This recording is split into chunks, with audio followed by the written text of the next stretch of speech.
pure and special and unique about being limited by what's available Uh, to you. You know, like that 8-bit sort of like 16-bit like crunch. You know, in like retro video games. You yeah. know.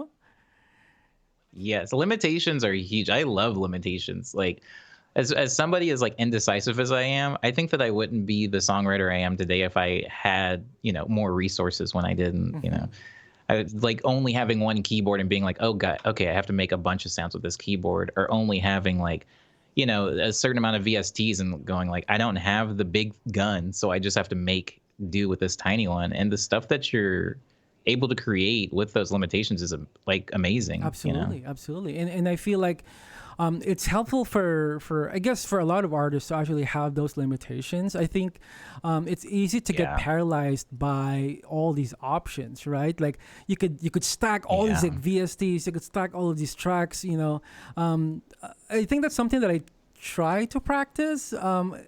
Sort of like giving myself, okay, limit to 20 tracks, and if you're going over, like if you're Ooh. going over that, you need to bounce certain tracks. You need to commit to Yeah. something, and I think there's a certain I guess it makes me sort of like, okay, let's see where this goes. Like it builds momentum on my part, but at the same time too, it's like, yeah, it's hard to commit. So sometimes It it's sort of like, is. Oh my god. yeah. It's so hard.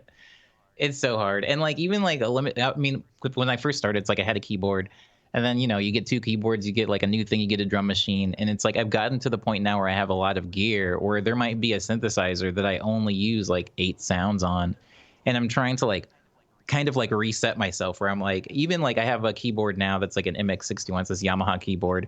And you know how like all keyboards do have like those dinky drums on them Yes. that like you're not really supposed Uh, to use. Like it's kind of like the built-in like Casio like bongos or yeah. whatever. And it's like I'm forcing myself to use those now because I'm like, you know what? I have them. Like let me try to make all the percussion from this keyboard this time instead of cycling like scrolling through hundreds and hundreds of kicks to find like the perfect I love one. that. Let me just pick a weird one and try to make it I love work. that. I love that. Yeah, yeah. Yeah. When you look at electronic music production, there are certain sounds that we all use. 808s never go out of style. 909s, Never. like all these like drum Yeah. machines, like the samples that we use, they're all coming from like 808s, like so even those Yeah. presets that you have, they might be like, what I'm saying, like different versions Absolutely. of like an 808 drum kit.